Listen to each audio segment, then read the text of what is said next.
Well, today we are continuing a series that we've been calling The Face of God.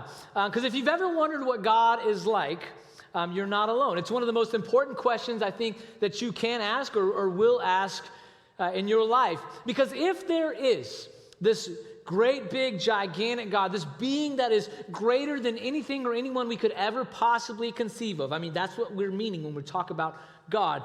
If that being exists, then it's the most important question you could ever try to answer. What is God like? What does God care about? What does God not care about? What makes God mad? What makes God happy?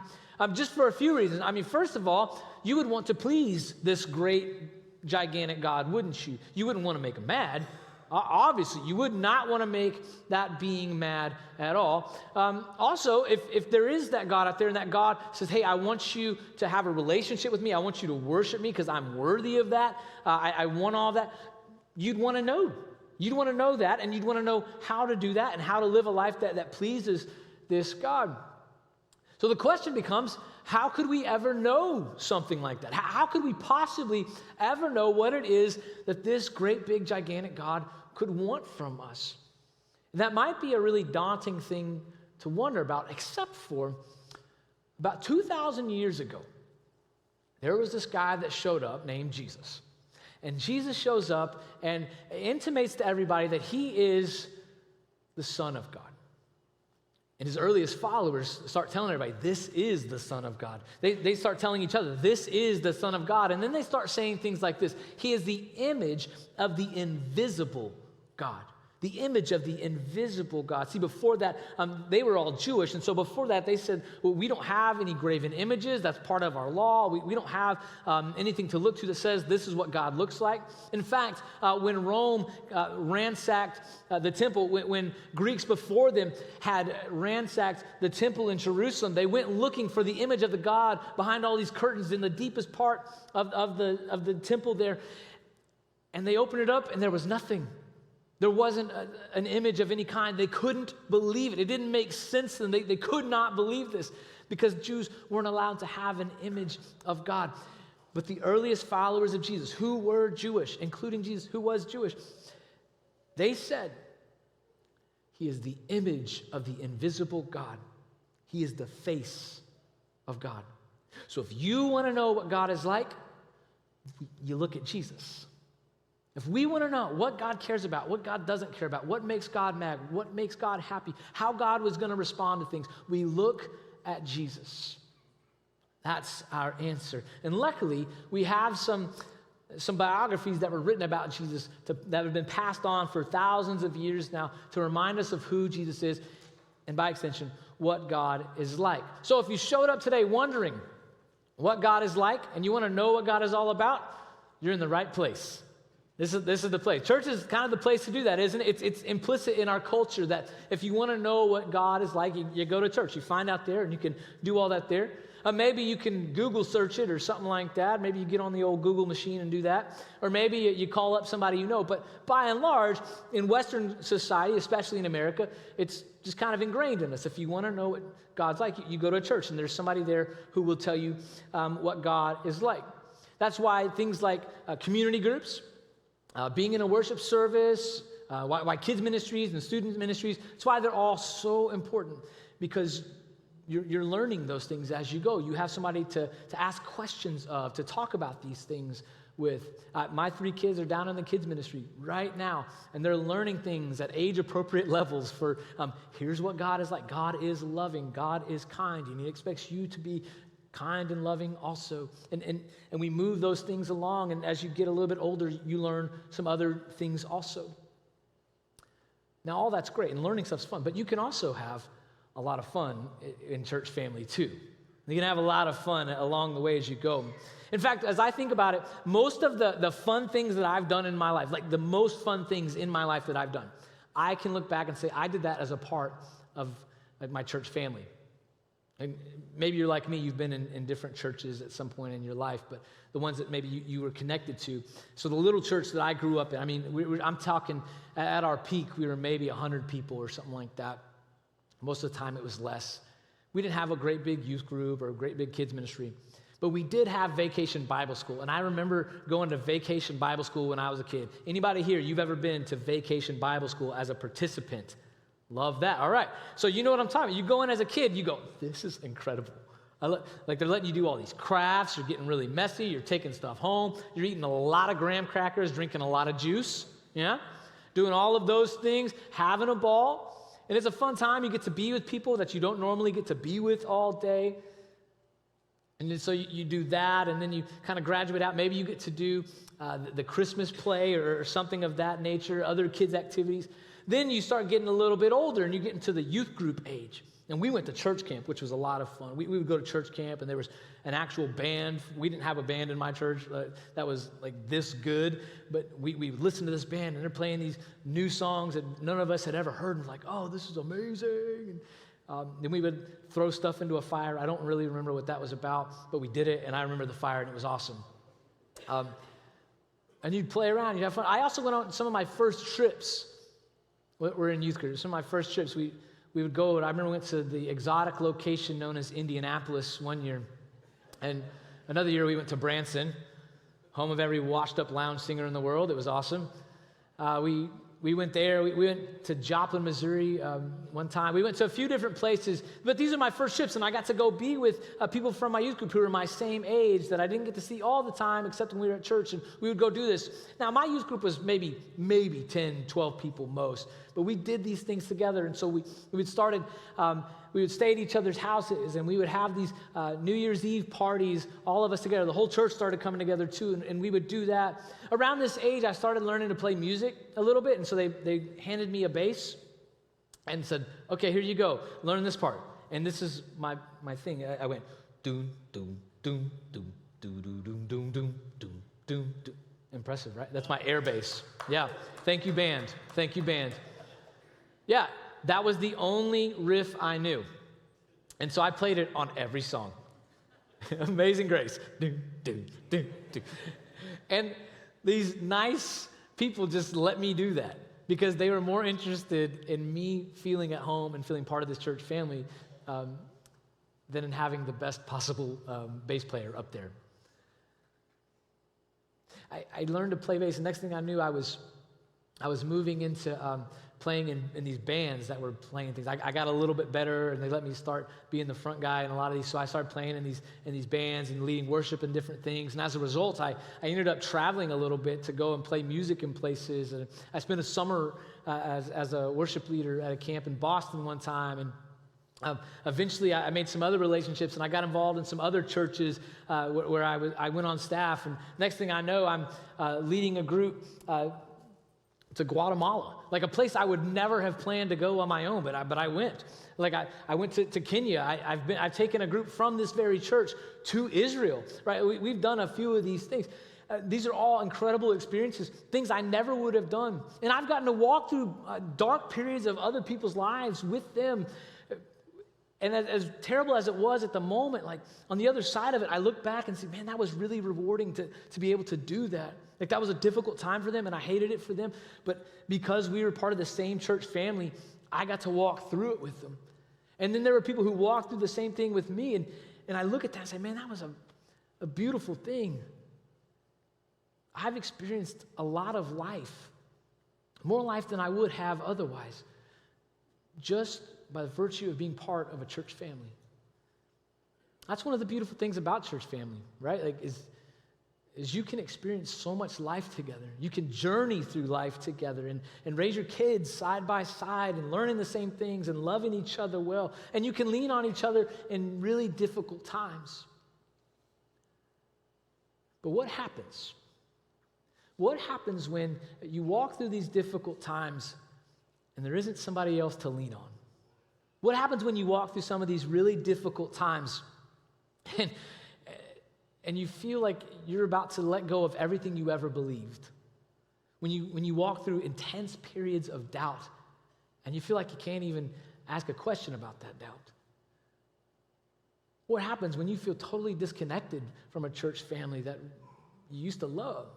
What do you do then? How do I do any of this sort of thing? And what does God think about it when the joys of faith are replaced with the anxieties of doubt? You look to Jesus. As Jesus was really solid in his ministry, people started following him more and more and more. They would go from place to place to place, following him. One time, he got in a boat with his disciples, and they went to the other side of the Sea of Galilee. Now, I don't know if you've ever seen the Sea of Galilee, if you've ever been there. It's very large. I was telling the band earlier about this. I said, we call lakes here in Orlando, like things that I would call oversized ponds. We'll call it a lake sometimes. But the Sea of Galilee is a huge lake, very big lake. And he says, let's go to the other side. Because the crowds were getting a little bit annoying, I think. But they followed him. The crowds kept an eye on him, and they followed him around the edge of the lake. And they met him on the other side once they got there. That was true dedication. They really wanted something from this Jesus. So they show up, and he's like, okay, let's do this. And he starts teaching and preaching and healing, performing all the signs and wonders that you would expect of somebody like a Jesus. He does all of this, and he turns around and he looks and says, man, it's getting late. These people are hungry. He looks at the disciples. They say, yeah, they are hungry. And Jesus says, well, you should feed them. They said, well, there's nothing out here. You don't see a Wendy's here, do you? No.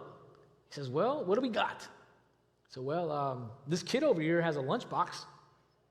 You want to see what's in there? And Jesus says, fine. They bring over the basket, and they open it up, and there's just this kid's lunch. Some fish, a few loaves of bread. And Jesus goes, that'll work. They go, what do you mean it's going to work? He says, he starts tearing off pieces. He goes, here, hand this to somebody. Hand this to somebody. Here, you hand this to somebody. And they go, yeah, Jesus, there's not going to be enough. And they start looking. Wait a second. How much do I got? How much does he?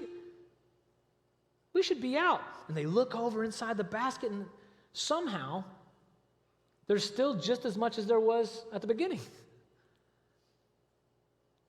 So they go, let me hand this to somebody. So they go and they hand the food to somebody, the fish and the loaf that they had to somebody. They come back and they look in, and there's still just as much food. And they realize they're in the middle of an incredible miracle. And so they start taking this food and running and taking it to everybody they can. Over 5,000 people get fed. And they still had some left over. What an incredible moment. If you're one of Jesus' followers, one of his students, you've been hearing him teach, you've been hearing him preach, you've even seen him perform some miracles, but you got to be part of one this time. Like this time, you were actually part of one. What an incredible moment. Like you got to be in the middle of all of it. In fact, like you're kind of an extension of Jesus at this point. He really trusted you. This is a great opportunity. Well, it starts getting late. Everybody's been fed, and Jesus says, man, these people need to go home. They're not going to go home as long as we're here. So he tells the disciples, he goes and he puts them in a boat. He says, the boat we came in, get back in the boat, go to the other side. I'll meet you on the other side. I need some alone time anyways. Been with you guys a long time. So he puts them in the boat. They start rowing out into the middle of this big lake called the Sea of Galilee. He turns around to the crowd, thousands of people, and says, look, show's over. Got to go home, people. I love you. Got to go home. Can't stay here forever. I'll meet up with you another time. I got to go be alone. So he sends them home. He dismisses the crowd. This is what teachers were known to do. It wasn't a rude thing for him to do. A teacher set the parameters of how long people would talk and what they would do.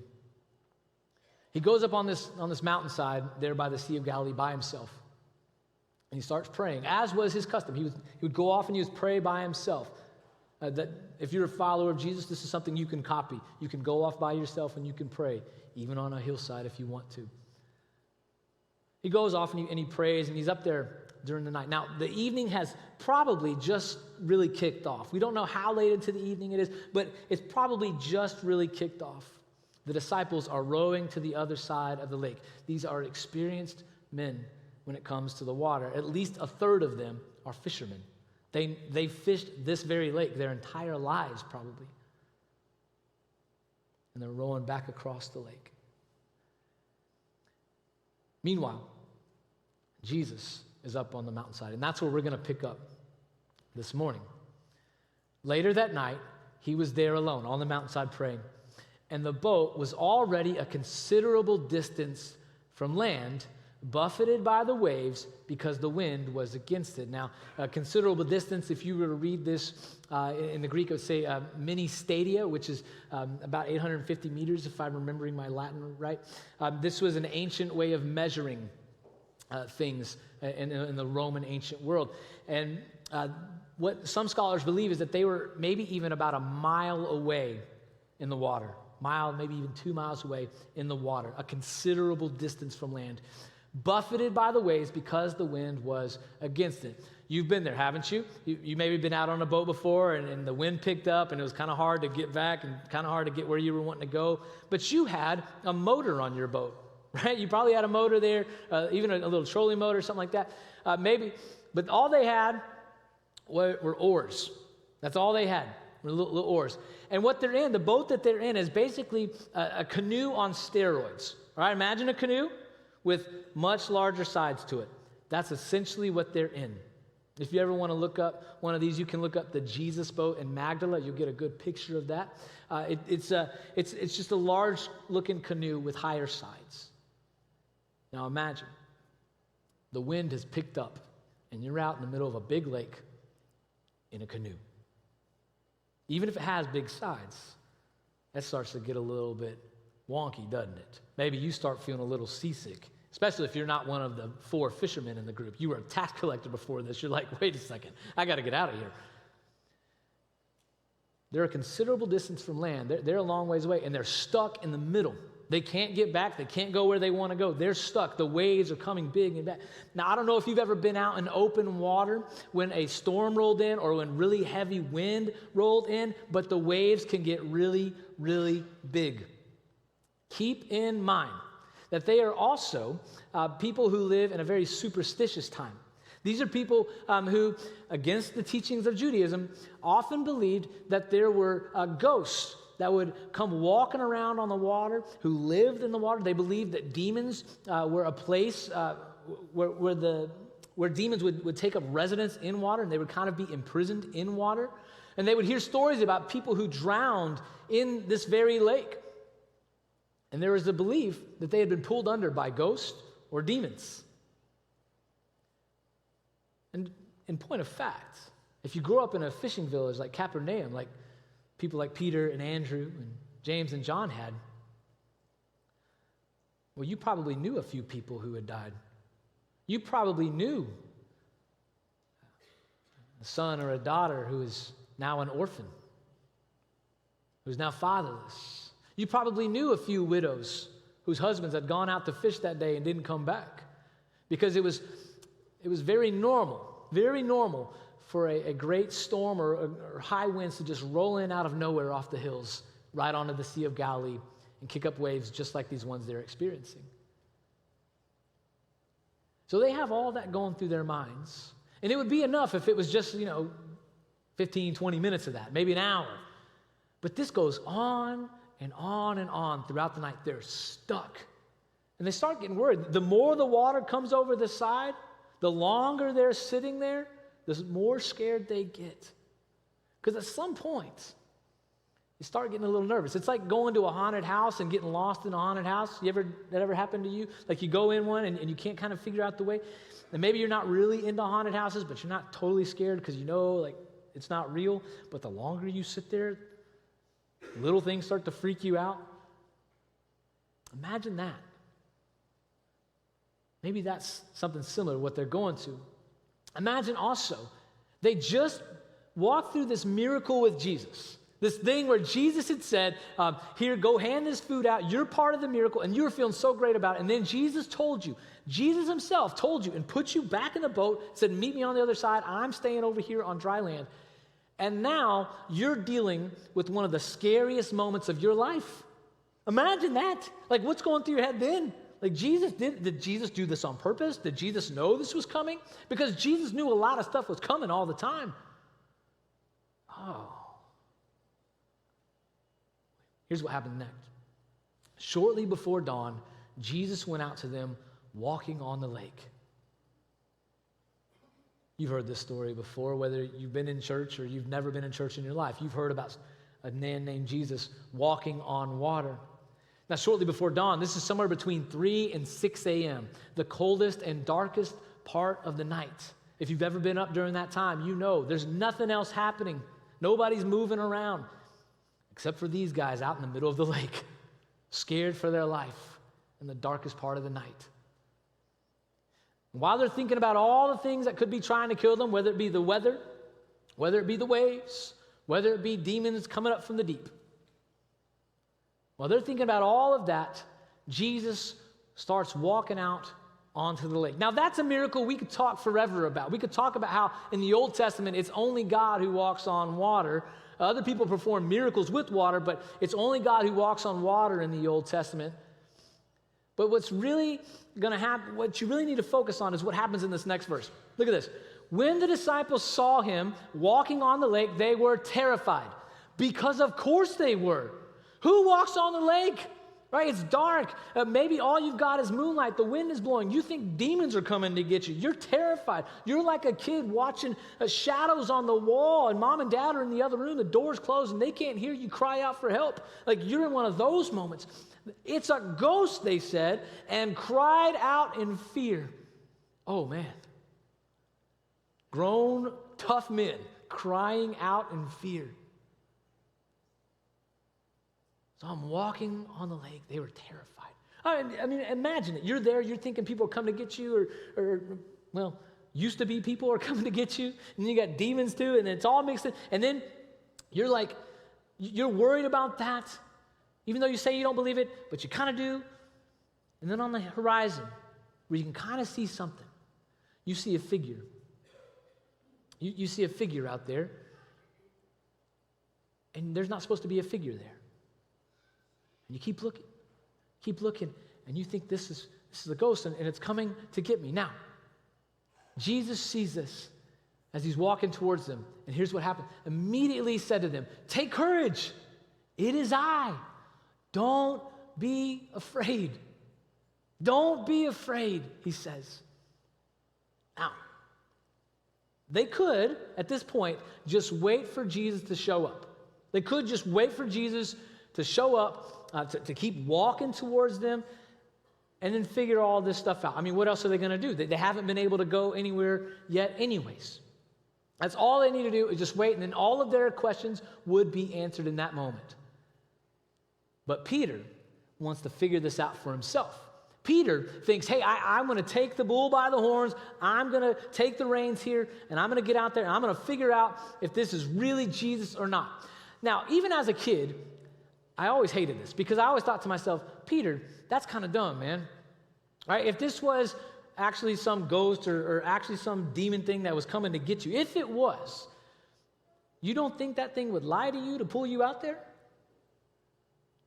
But Peter goes, hey, man, if it's really you, Jesus, call me out there. Call me out there. We don't know why Peter does this. Peter may have just remembered he was part of a miracle and said, hey, this is an opportunity to be part of another miracle. He may be trying to protect the other 11 in the boat. He's the leader. He's supposed to protect them. We don't know.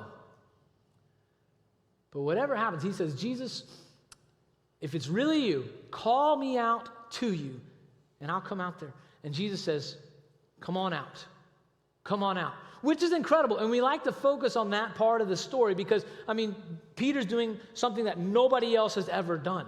He's walking on water with Jesus for a moment. Because here's what happens next.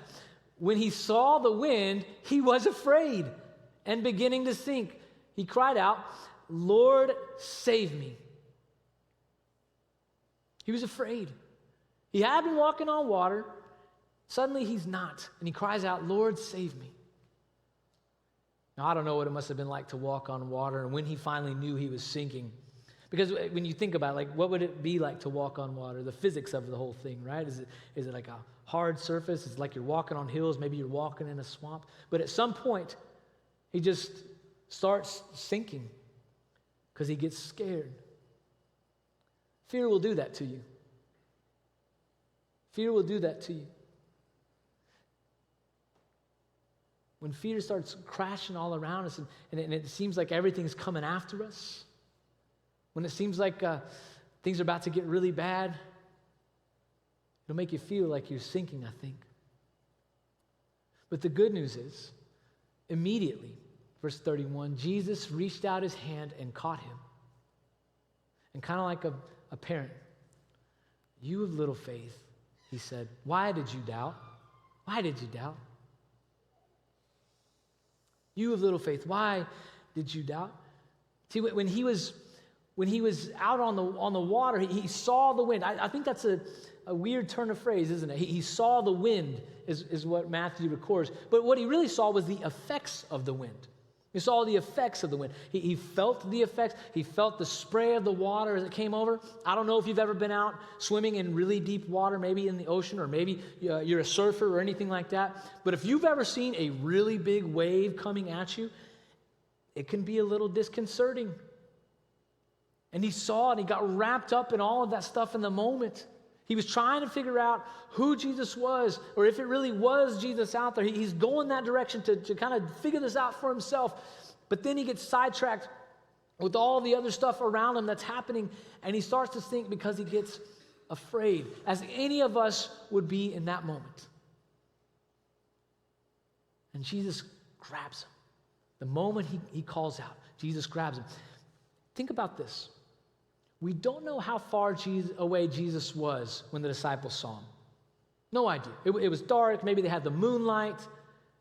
But he was close enough that they knew he was there, and close enough that they could hear him. Even if they couldn't see that it really was Jesus, he was close enough that they could hear him over the waves, over the howling wind. And when Peter gets out, we don't know how far he walks and how far Jesus walks towards him. What we do know is, the moment Peter started to sink and cried out for help to Jesus from the only person who could help him, when he stopped trying to help himself and he couldn't rely on anybody in the boat to help him, when there was only one person left to save him, Jesus, he cried out to that person, and Jesus immediately saved him, immediately grabbed him and kept him. Sometimes my daughters will have nightmares that they get a little bit hot or cold in the night, and they have a little nightmare, or maybe they wake up and they see a little shadow moving around, and I'll hear, "Daddy, Mommy, Daddy." Parents in the room, you know what I'm talking about. And they are just wigging out, just wigging out. And so I go in there, and all it really takes, right, is you wrap them up like this. Shh, shh, shh, shh, shh, shh. It's okay. It's okay. Daddy's here. Nothing to be afraid of. You're okay.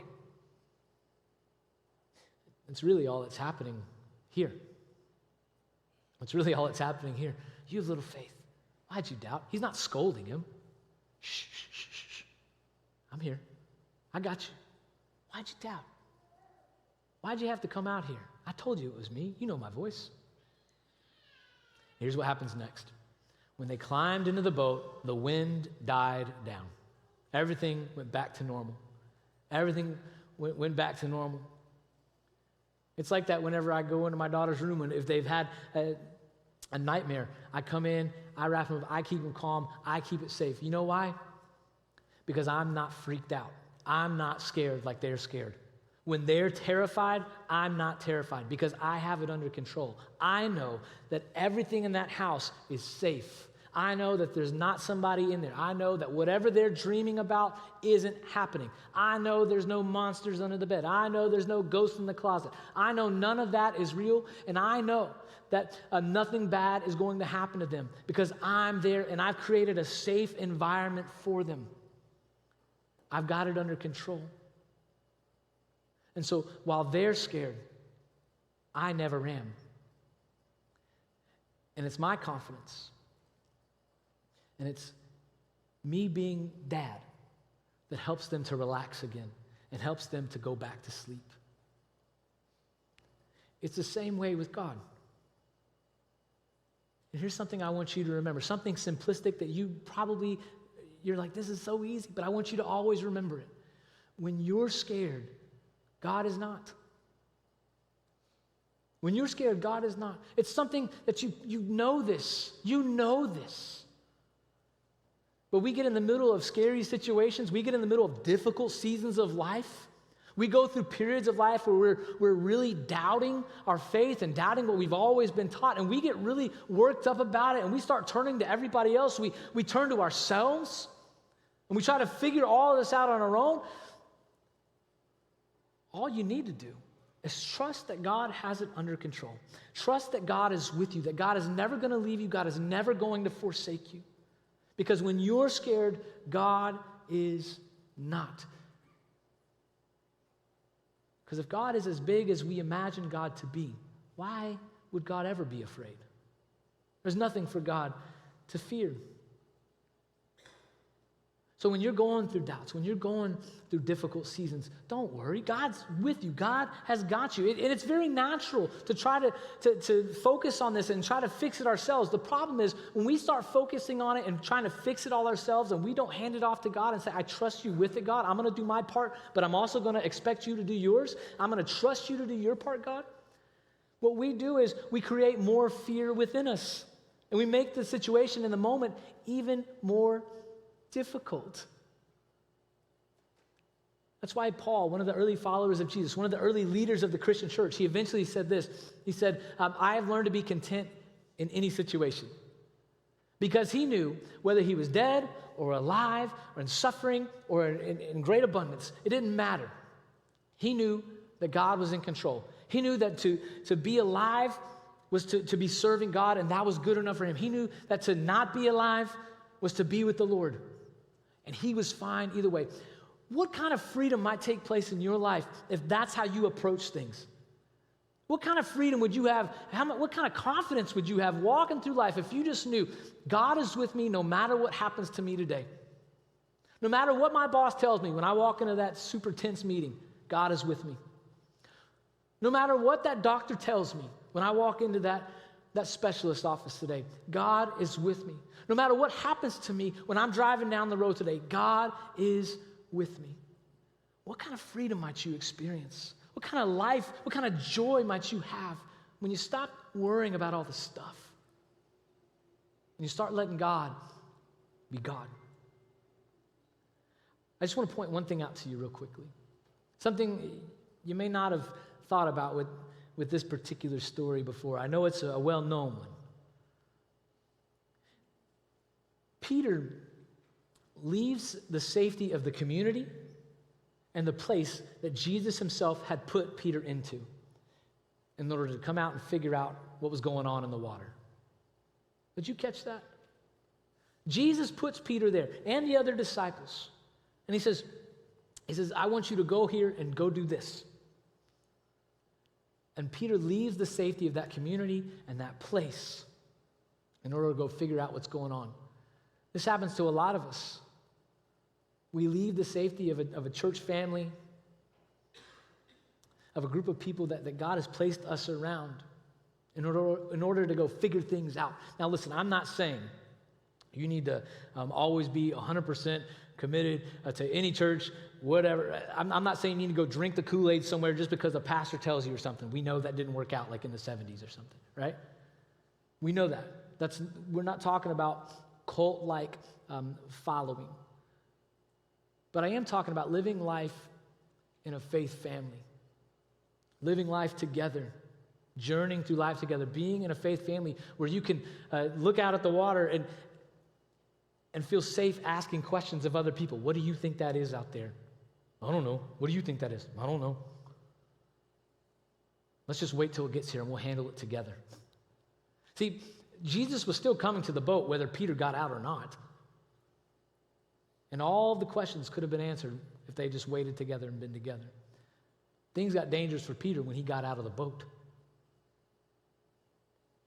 It was a great moment of faith. But it got dangerous for him and he started to sink.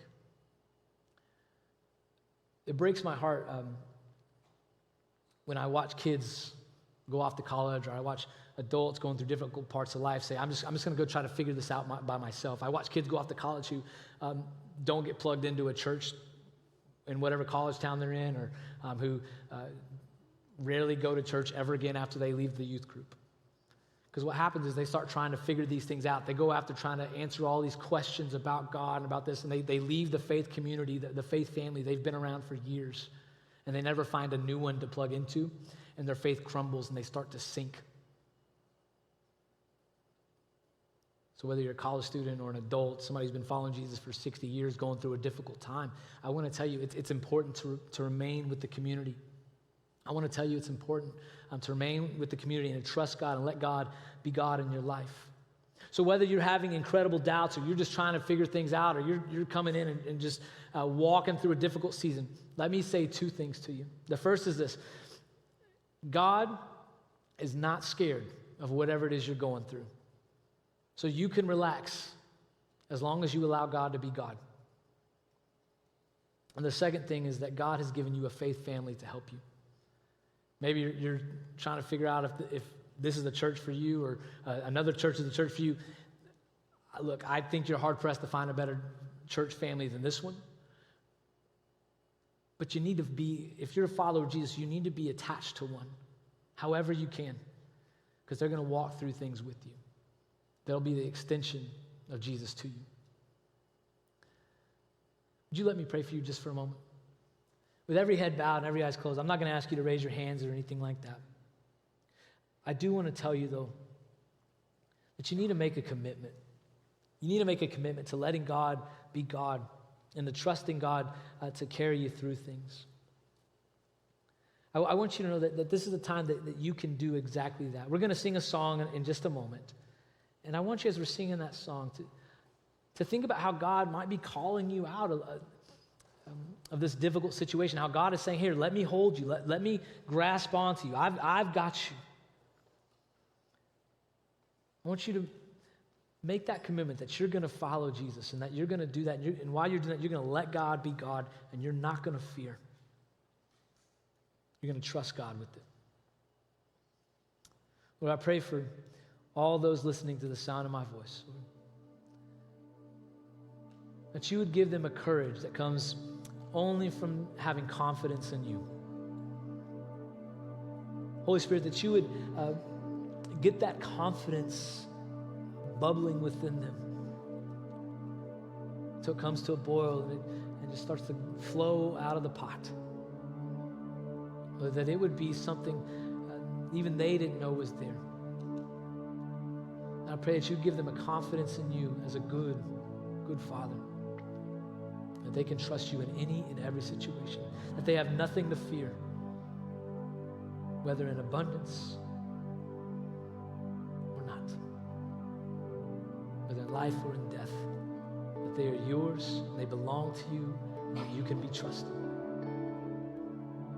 In Jesus' name, amen.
Grace abounds in deepest waters.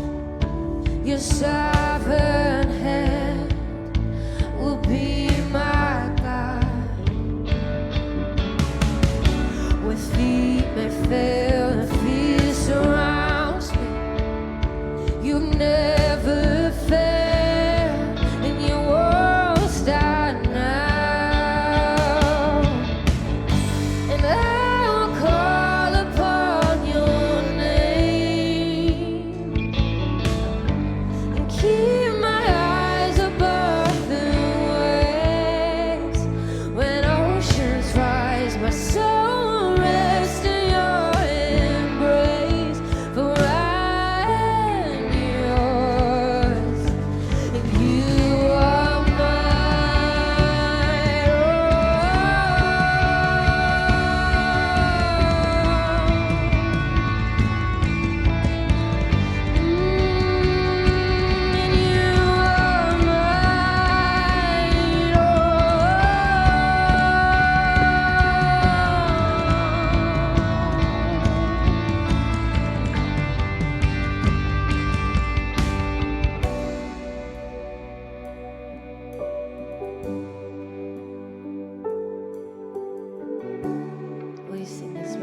Spirit, lead me.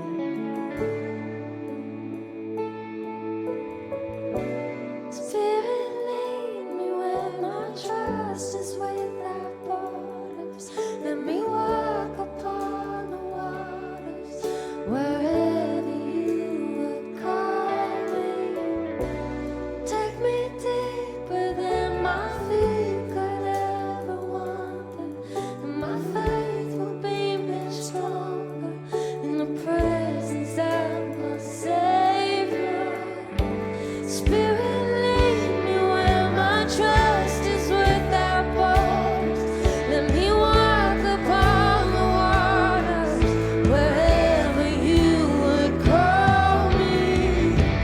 Take me deeper than my feet could ever wander, and my faith will be made stronger in the presence of my Savior. Spirit, lead me where my trust is without borders. Let me walk upon the waters wherever you would call me. Would take me deeper than my feet could ever wander, and my faith will be made stronger in the presence of my Savior.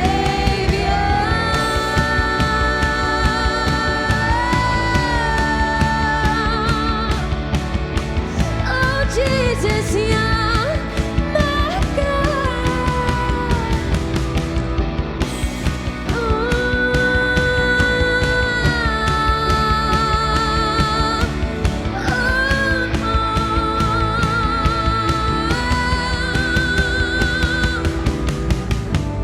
I will call upon your name and keep my eyes above the waves. When oceans rise, my soul will rest in your embrace. For I have you. You are mine.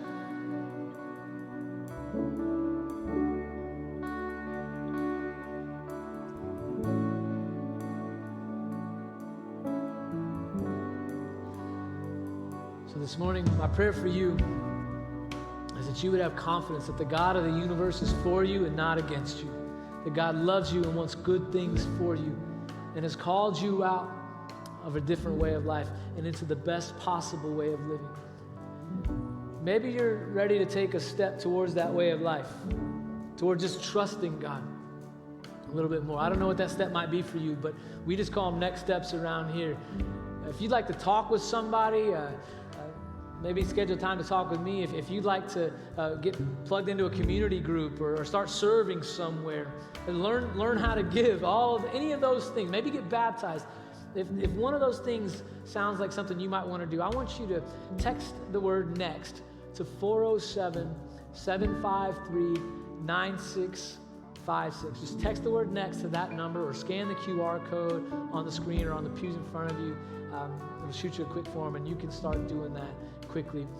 Maybe you just need somebody to pray with this morning. You've been struggling. You need somebody to pray with. We have our prayer team in the back left for you, back right for me. They would love to pray with you there, all confidential, of course, just to be somebody joining with you in the journey, loving on you. One quick announcement. We're a month away from Easter. So this is my challenge to you. Be inviting somebody to Easter to come and sit with you. Don't just say, hey, you should come. No, let them sit with you and then sit together on that day, because we're going to proclaim the thing that changed the world.